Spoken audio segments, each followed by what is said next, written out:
Hello humans, I'm Yoshiller, and welcome to the final part of my Bomberman 64, the second attack walkthrough. Up to this point, I've already shown how to complete the game. I've shown how to get the good ending in the main game. I've shown how to defeat every boss in every level. I've shown the locations of every secret item in the game. I've purchased every item inside of the merchant shop. I've shown every possible Pommy form, and I've discussed every mode of the game.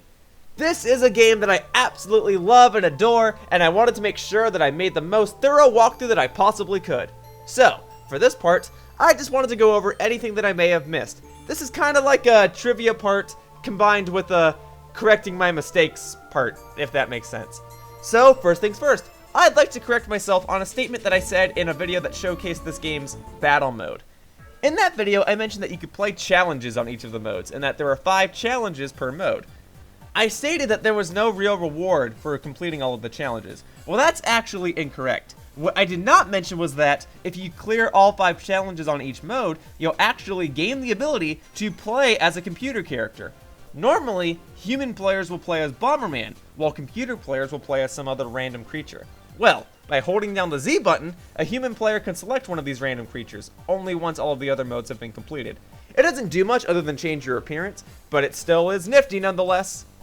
Anyway, let's head back to the main menu. So, this is something that I mentioned in the first part of this walkthrough, but on the title screen, when you first boot up the game, the background will be dark and ominous.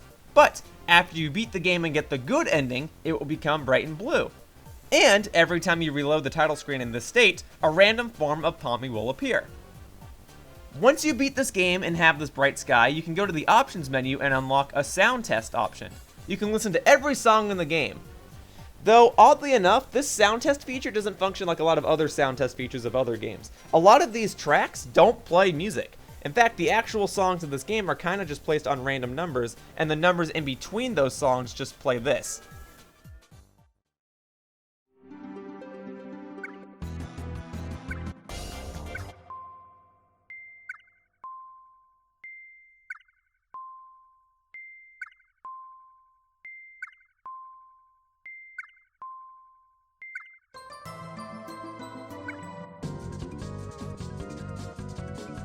It's weird, but all of the songs in the game are here. You may also wonder what the question mark option is down below. Well, that will turn into a notification after you complete all of the challenges in the game's battle mode, simply letting you know what I just told you, that holding down the Z button at the character select screen will allow you to play as a computer character. Also, there's one thing that I never addressed in the single player mode. There's actually a mechanic where you can pick up and throw your enemies. If you are able to stun an enemy, and if you have the bomb throwing ability, you can pick up your enemy while he is stunned and place him on another part of the map. Or, depending on the stage, you can even throw the enemy off the map. Of course, if you throw the enemy off the map, you won't be able to pick up anything that he drops, so it is a bit situational, but it can be useful. The last thing on the main menu is the tutorial mode option.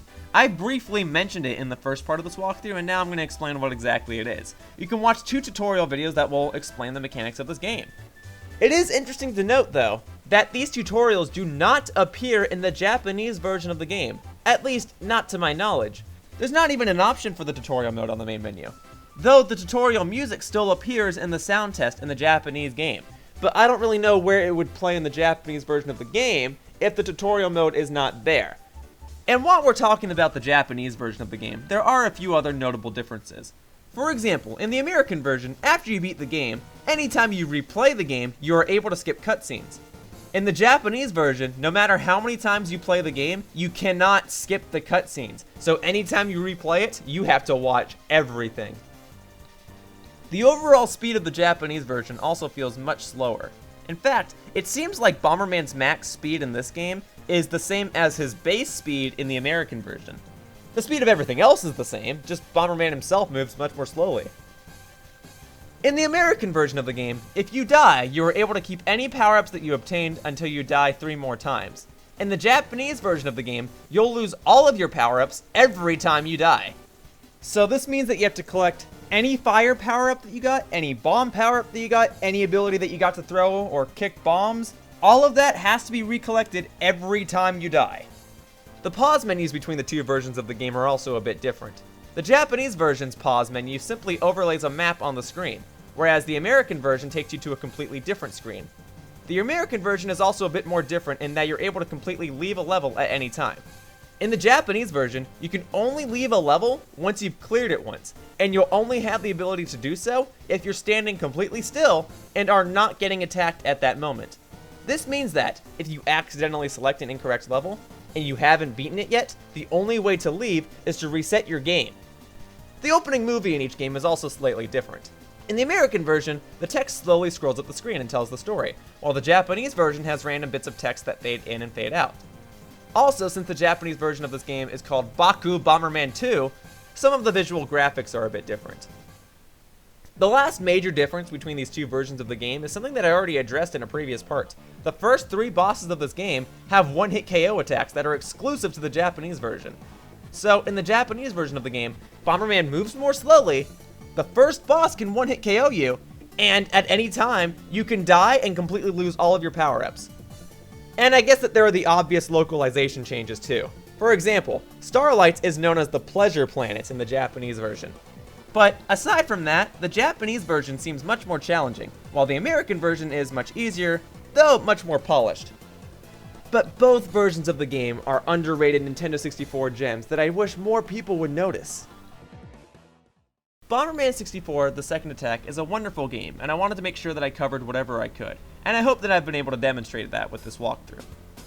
All of the modes have so much depth to them, and the ideas conveyed in this game still hold up relatively well. And with that, I think that I've said everything that I've wanted to say, and I think that I've showcased everything that I wanted to show.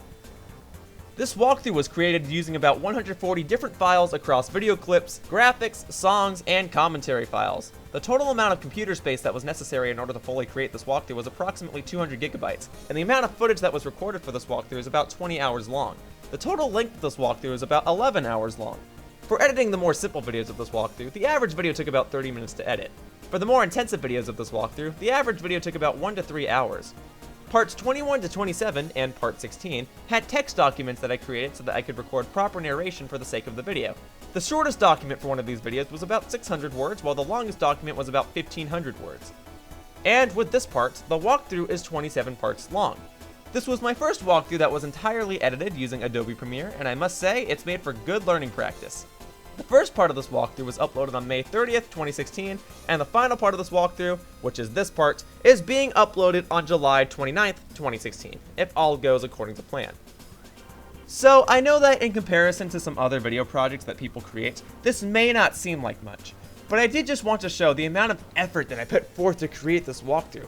I really like this game, and since there are so very few walkthroughs of it, I figured that I should be the one to make the most massive, thorough walkthrough possible. But now, that bittersweet moment of concluding this walkthrough is upon us.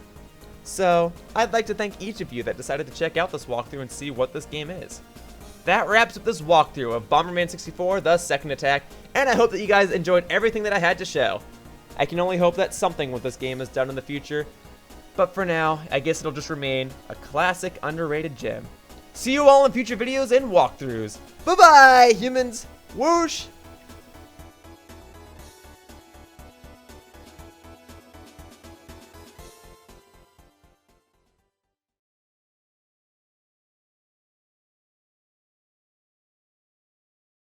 Hey guys, thank you so much for watching my video. If you enjoyed the video, then please consider checking out one of my other videos. On the screen right now, there are various videos and annotations. If you click on one, you'll be redirected to one of my other videos. I post new content every single day, so there's bound to be something that'll catch your interest. And hey, if you want to continue supporting me, then please subscribe to my channel so that you can stay up to date with all of my latest videos and announcements. It's free, and it really helps me out. Also, I have a Twitter account. I usually post announcements there, so if you want to know what my upcoming plans are, then I strongly advise that you check that out as well. Anyway, thank you for watching the video, and I hope to see you around in the future. Bye-bye, humans! Whoosh!